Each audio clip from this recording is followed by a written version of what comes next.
questions, raise your hand. Andrew Gripe, or somebody will get him a microphone. On a conference call last week during the bye, you'd said that you were confident you guys could turn this around because you had a plan in place that you believed in, and you were confident you guys could execute that. Can you just kind of describe what the plan, what that means to you, what you guys are trying to stick to going forward? Well, yeah, I think in a lot of ways it's what we've been built upon for a long, long time, and continuing to reinforce, to stress, to emphasize all the things that go into that, and whether that's older guys not necessarily doing everything that they should do, younger guys not realizing the importance of certain elements, whether that's on the field or off the field, reinforcing that process and hammering all those things home, making sure everybody's on the same page from many different aspects. And so it was a productive week that way. I think we got healthier physically, healthier mentally, and sorry, somebody in the back there, and we'll forge ahead. Chantel, okay, go ahead, Chantel. Mark, during a stretch like this, how important is it to sort of have those individual guys in the locker room that are really your go-to leaders? Yeah, leadership is important during every phase of it. Again, there's a lot of times when things are going great, when that's even more important to bring guys back down to earth. Times like these, certainly character is revealed, and guys expose themselves for who they are, and again, for the vast majority of our guys, they're doing, or at least trying to do, the right things.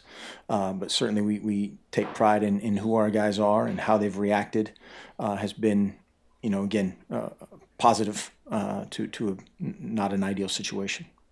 Can I have a follow-up? Sorry. So I guess I was just, like, the 2014 season, you had Marcus, you had Hrona, sort of Ifo, those guys that were your guys. Mm-hmm. Do you feel like this team has those guys? Well, yes. That was one thing going into the season. We knew that there was a little bit of a void in some of the leadership roles. And unfortunately, some of those guys that have been those guys, whether it's Devin Allen, Dwayne Stanford, Johnny Reagan, some of those guys aren't in there. And so that's where we as coaches and some other voices have to step up and fill those voids.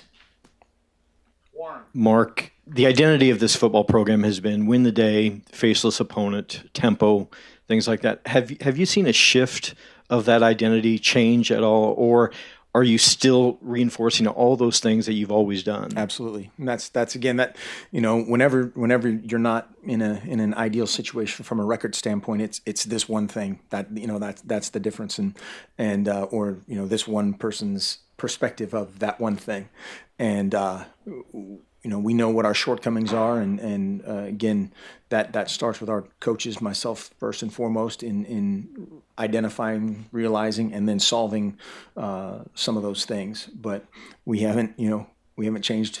I don't want to say we haven't changed a thing, but certainly from that standpoint, are we doing those things perfectly? Absolutely not. Absolutely not. We're not, executing in the fashion that we want to in any phase. And again, I don't know if we ever have, even in the, the glory years way back when. Preston. Coach, 2-4 right now, halfway through the season. Looking back on the first 6 games, how would you, if you had to give yourself a letter grade for how you personally have coached? I know it's incomplete or whatever, but I mean, for the first 6 games that have been completed, as you look back, what's your letter grade for yourself? 2-4. Okay. I mean, there's not. It's always incomplete. It's always incomplete.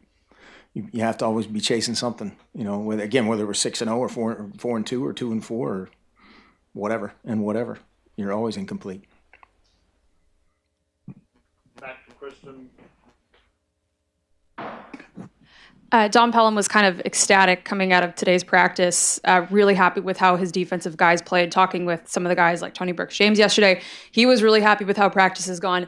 You guys have said that you practice really, really well, and even coming out of the bye week, it seems like you guys have elevated that even more. How much are you either holding your breath and hoping that it can finally translate over onto the field on Friday? Well, I won't hold my breath.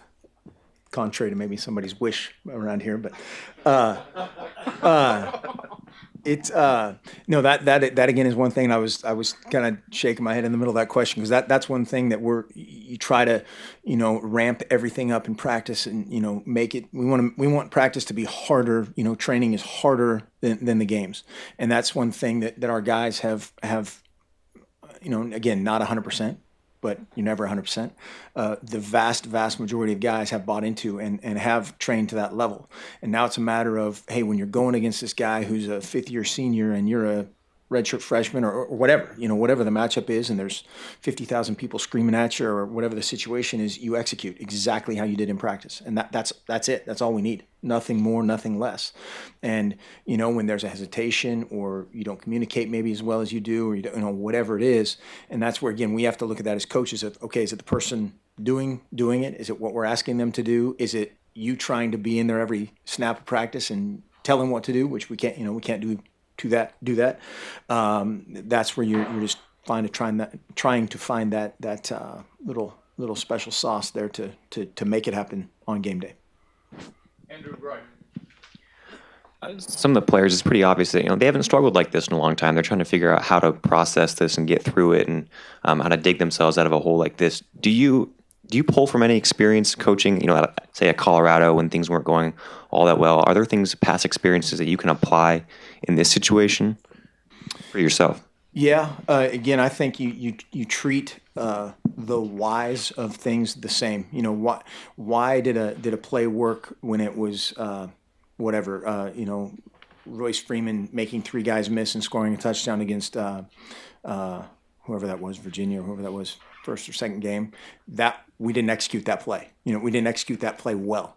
It was one guy, making three guys miss. And so that kind of situation, you're coaching and fixing just as much as, a blown coverage or a misfit gap or whatever, you know what I mean? They're both incorrect, and realizing that you can improve in all those situations, realizing that it's you owning yourself first and then your teammate second, and just continually striving to improve. That's it. That's it. That it's not any more or less difficult than that. It's you managing yourself and your teammate second. Again, part of that is us. Part of that is coaches. There's a lot of factors that go into it, but it's really simple in a lot of ways, which makes it that much more frustrating. Coach, because recruiting is an inexact science, sometimes a player may not meet the expectations after his career is over that you had for him when you offered him out of high school. If and when that happens, how much personal responsibility as a coach do you put on yourself? Like me personally, yeah, I mean, it's 100% on us. I think you're always constantly evaluating how you evaluate, right? Of how trying to find the best way to get to know player X at high school Y, trying to figure out, get the true story on Johnny Blue Chip, and trying to figure out, okay, so the information we got on this guy, why did this not work? Was it a physical thing? Was it a mental thing? All the factors that go into it. A lot of that stuff you've got to talk to those guys just right off the bat, and sometimes it's the most highly recruited guy or the highly ranked guy that shows up, and he's not the best player in line. He's not the best player at his position, and that's a psychological blow for those guys sometimes that it takes a while for them to overcome. Whether that's their feeling of inadequacy for that moment, or they're feeling like they're letting you down. There's a lot of different kind of psychological things that go into it. Cal's receivers are almost entirely new from where they were last year, and then Hansen in particular. What have you seen from him and this just overall group of receivers and how they stack up from what you've seen? Yeah, well, obviously, the transfers of the quarterback and then Hansen, those guys they've got tremendous chemistry, unbelievable chemistry, and then the guys just keep coming. Just a great group of guys who can go get it. A couple guys that can really stretch the field vertically, and the way they deploy guys, kind of in the way that Coach Spavital's done it a long time. Kind of a run just enough to make you honor it and open up a bunch of play action holes. They've done a great job of it, and I think it starts with Webb for sure, and then Hansen will be all over the field. Coach, obviously kind of a hard thing to predict, but how different do you think things could have been this year if we had a healthy Royce Freeman? I have no idea. I mean, we need to worry about whoever's in the game executing at a very high level, and the backup tailbacks have been very productive. Okay, Tyson. When kind of just like speaking to like momentum and confidence for some of these younger players and whatnot, this might seem overly simplistic, but just how much would a win this week mean to them, and just what could a win do for this team? That's one thing immeasurable. I think just the confidence that would come from, again, the preparation has been good. Now just go out and trust it, man. Go out and cut it loose, and don't worry about the what if and the might could and all the stuff that enters that psyche, the fragile psyche of some of these guys, and that can only happen, unfortunately, with experience and going out and maybe getting kicked in the face every once in a while, but then go out and come back and make it right. But that I think that's one of those things, again, that the seeing the final score and that, but again, that's not going to be the end all be all either. Got to come back the next week and make it happen again. Nicole. Coach, you've probably touched on this a little bit, but have you had a personal message for the team this week in order, to get them rallied, and has that been difficult to do? We had a million meetings, not a million, that's an exaggeration. We had several meetings last week, and again, guys are on the same page, and they have worked. Back to what DP was saying, it was very spirited yesterday. Kind of challenged the defense yesterday. They bounced back today, and that's, again, when you're getting individually with a bunch of guys, that those personal messages are individualized, and you're getting in their in their heads differently if it's whoever, Justin Herbert versus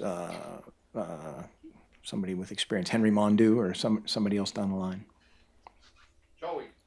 In the past, defensive guys have talked about how they're kind of fueled by the offense's firepower and success. Does that work both ways? Offense fuels defense, defense fueled by offense, and then positively, negatively, vice versa? Sure. That's one of those things where you have to complement one another, and every unit, every individual should go back to how does my job affect the team? How great can I do my job that will then cascade down to affect everybody. But yeah, that can certainly, whether it's positive mindset, negative mindset, leading to momentum, absolutely. Gotta stop it though. After Washington State, you weren't willing to say that Dwayne Stanford and Reagan were out for injuries, and Johnny got carted off the field, and a couple of days ago we saw him walking with very little of a brace and minimal limp. Do you anticipate those guys maybe available at some point this season? Maybe not this week, but is there a bit hopeful? I'm a hopeful guy. Did you watch the game day piece?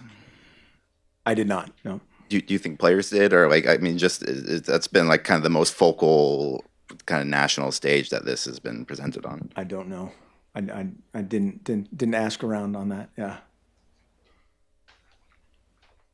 Back up. We're gonna wrap it up here quickly, but go ahead. No more letter grade questions, I promise. What's kind of the attitude you want your team to take? I mean, Coach Neal was saying yesterday the attitude's been great.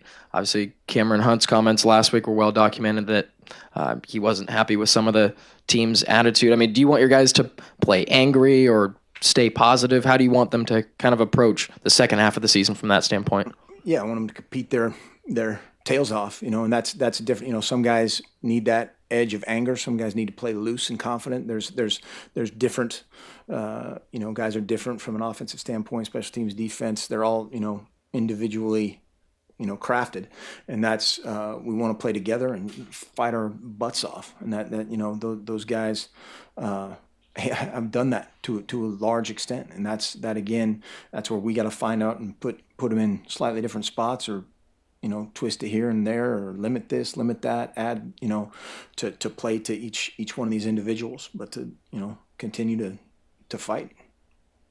Warren? Mark, Coach Neil gives you a lot of credit for keeping this thing together. When you guys go in a war room as a staff, what are those conversations like? Is there more angst among you? More emphasis on got to get a win, got to get a win. What are those meetings like? Yeah, it's not we got to get a win. I mean, that's obviously the result of a bunch of stuff that you do right and well. Now, wouldn't hurt, as we talked about before, to get that just for the mindset of everybody. It depends, you know. When we meet with the offensive staff or the special teams or the defense, those are different conversations.